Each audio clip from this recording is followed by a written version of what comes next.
Philip, do you want to talk about shipping or whatever else? What else are you seeing in the industry? On the shipping side, shipping rates also continue to go up. And one of the things that was brought up in our kind of preliminary call for this is that's another thing that bears some spending time on and looking into, especially if you have a retailer that's been with a carrier for a long time, maybe has only tried to negotiate with them themselves in-house. There is a great benefit to looking at a third party to come in and negotiate for you. And maybe it's time too, it's been several years to even try to shop that against other carriers. So there should be a way to offset a lot of those increasing costs each year by doing those strategies. But if they haven't done it for a while, there's definitely, I would say, some icing on the cake that they can get, that they can win back. So.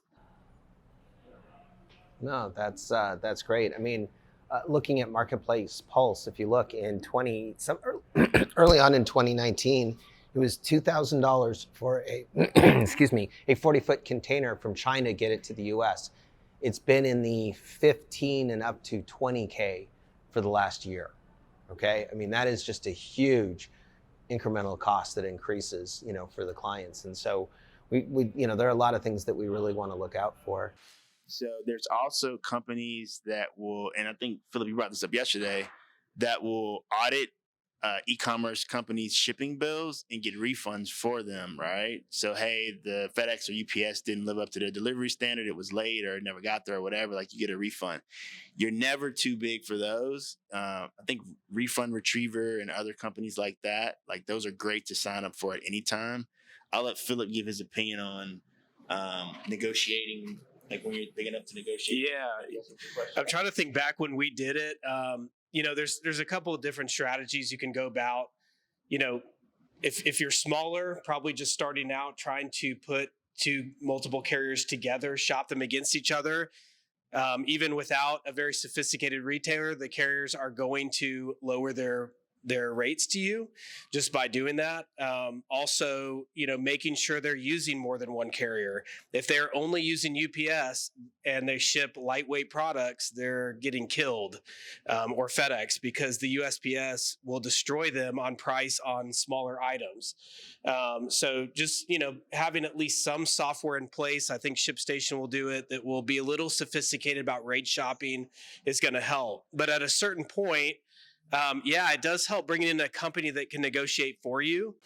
And typically what they'll do is negotiate the price that people have worked at UPS and FedEx before. They'll come in, they'll save you, whereas you pushing back at them might be able to get $100,000, maybe $50,000. These companies will come in and get you $200,000 in savings and then want to split it with you. And typically it does end up in the retailer's favor. And in our case, it was absolutely worth it. So I'd recommend you do that. I think we were at several $100,000 in shipping though, at that point. And then, you get, again, putting the carriers against each other. If you've been with a carrier for a decade, probably a good idea to shop around and just see what that will do. We've heard and seen significant savings from doing that. So and from Catching Clouds, we would talk to clients under $1 million and provide guidance, but we wouldn't take them on. That still seems to be, you're doing 80 to 100K per month.